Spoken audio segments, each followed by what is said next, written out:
The Strings That Bind by T.R. Weich. The concert hall breathed in quiet anticipation, its air steeped in the scent of varnished wood, worn velvet, and the faint, bitter perfume of rosin dust. Beneath the lonely gaze of a dim spotlight, Elias Cortez sat, his guitar cradled like an old wound. His fingers moved across the strings, not with flair, but with the tender precision of someone trying to remember something half forgotten. Lacrima. Tarega's Morning Prelude, a song written for lost things. The audience, silver-haired enthusiasts and nervous students, leaned forward, their hearts held in the pause between each fading note. But applause was not the reward Elias sought. He did not play for them. His music had long become a ritual, a quiet sorting of souls. His eyes, dark and hollowed by years of wandering, swept across the rows, searching, listening beyond the notes for that faint discord inside another human being, the kind of fracture that matched his own. Third row, left side, a woman, alone. Mid-30s, she twisted her program into a tight coil, her restless hands betraying the storm she kept folded inside. Perfect. As the final note, a tender, trembling E dissolved into silence, Elias marked her, a soul to meet again. But the truth was, he never hated them. It had started in Seville years ago, after a concert where he had given everything he had, only to be met with a single line from a critic's pen. Cortez plays with precision, but no soul. That night, something inside him quietly fractured. Later, he crossed paths with the man, found in the rain, slumped and alone. Their confrontation was quiet, the outcome a moment of irreversible choice. Elias had turned to his guitar strings not for music, but for something far more personal. And the next morning, he restrung his guitar with that same wire, still warm, still humming with memory. It wasn't anger, it was a requiem. Since then, the road had become his only home. Anonymous towns like Wichita, Asheville, Boise, places where the old-world hum of classical guitar still sounded like a language worth learning.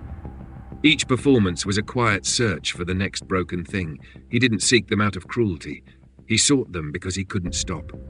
And they were always there, waiting. That night, after the applause had faded and the chairs lay empty, she appeared by the stage door, her coat wrapped tight against the April chill. She stood like someone unsure whether to stay or disappear.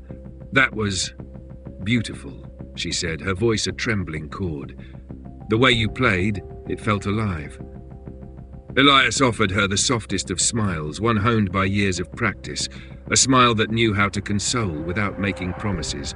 "It's the guitar," he said quietly. "She speaks when I let her." He tapped the worn case slung across his shoulder, the one that held not just wooden strings but necessity. "Walk with me," he asked. "Hotel rooms make the silence too heavy." She hesitated, then nodded. They wandered through streets lit only by the dying flicker of sodium lamps. Shadows walked with them, longer than their bodies. She spoke softly, a litany of heartbreaks, divorce papers, an aging cat, the slow erosion of dreams.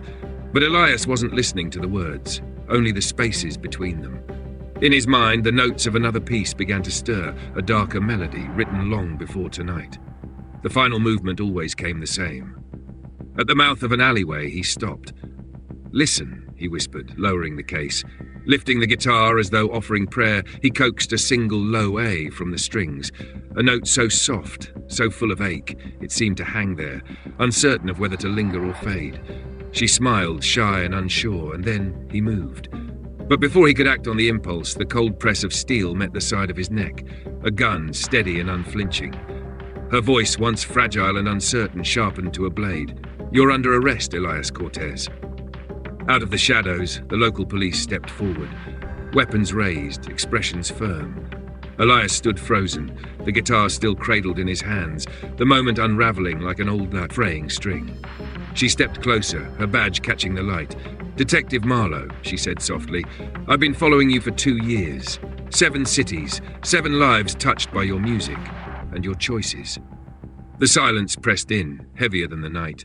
Elias let the guitar slip from his hands, the wooden body landing on the pavement with a hollow final chord. His fingers, once shaped for music, found themselves wrapped in cold iron cuffs.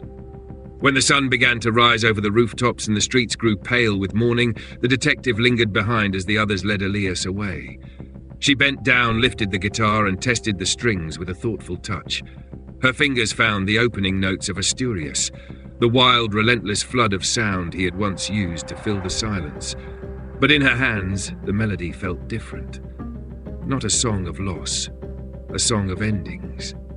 And somewhere, deep inside the hollow body of the guitar, the strings still trembled, as if the instrument itself had finally exhaled.